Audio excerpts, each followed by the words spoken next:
Hey, t'es toujours là? Voilà une bonne nouvelle. Dans notre dernière vidéo, on a vu que sola scriptura signifiait que les saintes écritures étaient la seule autorité pour la foi et la vie chrétienne. Mais maintenant, la question légitime se pose. Est-ce que sola scriptura est un concept biblique ou est-ce que quelqu'un l'a simplement inventé?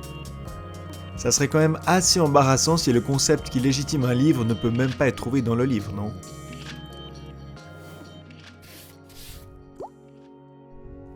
Si sola scriptura est un concept biblique, il faudrait alors trouver l'avis des plus grandes autorités sur ce sujet. Jetons un coup d'œil sur Jésus-Christ et l'apôtre Paul. Quelle était la relation de Jésus-Christ avec la parole de Dieu? Il était la parole de Dieu en personne, et sa vie entière était l'unique accomplissement de l'Ancien Testament écrit. Mais même au tout début du ministère de Christ, Satan remettait en question son autorité. Jésus a-t-il fait allusion aux paroles de Satan ou à la parole de Dieu? Le diable s'est approché de lui et lui a dit « Fais ceci et cela ».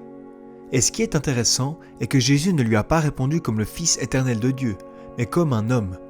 Et en tant qu'homme, il a montré sa dépendance complète à la parole écrite de Dieu. 3 fois il a dit « Il est écrit ». C'était la parole écrite qui avait pleine autorité pour lui en tant que Fils de Dieu incarné.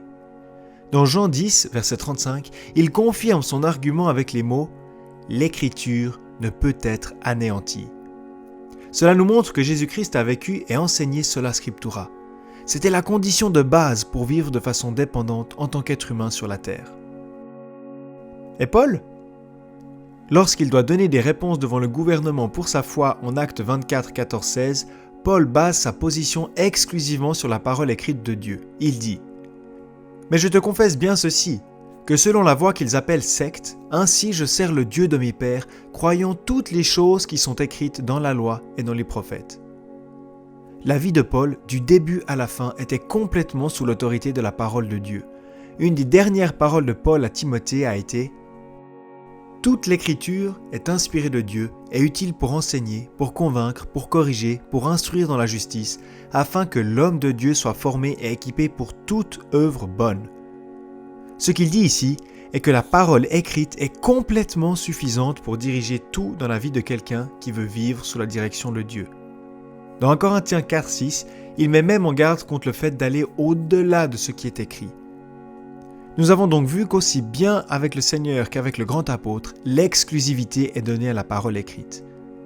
J'espère avoir pu montrer simplement et clairement que sola scriptura est, sans l'ombre d'un doute, enseigné par la Bible elle-même. Très bien. On se voit dans la prochaine vidéo. Sola scriptura est donc bien un principe biblique. Mais franchement, qui a encore besoin de ce genre de truc théologique? Est-ce que c'est vraiment si important? Non seulement c'est important, mais c'est vital. Et je te l'explique dans la prochaine vidéo.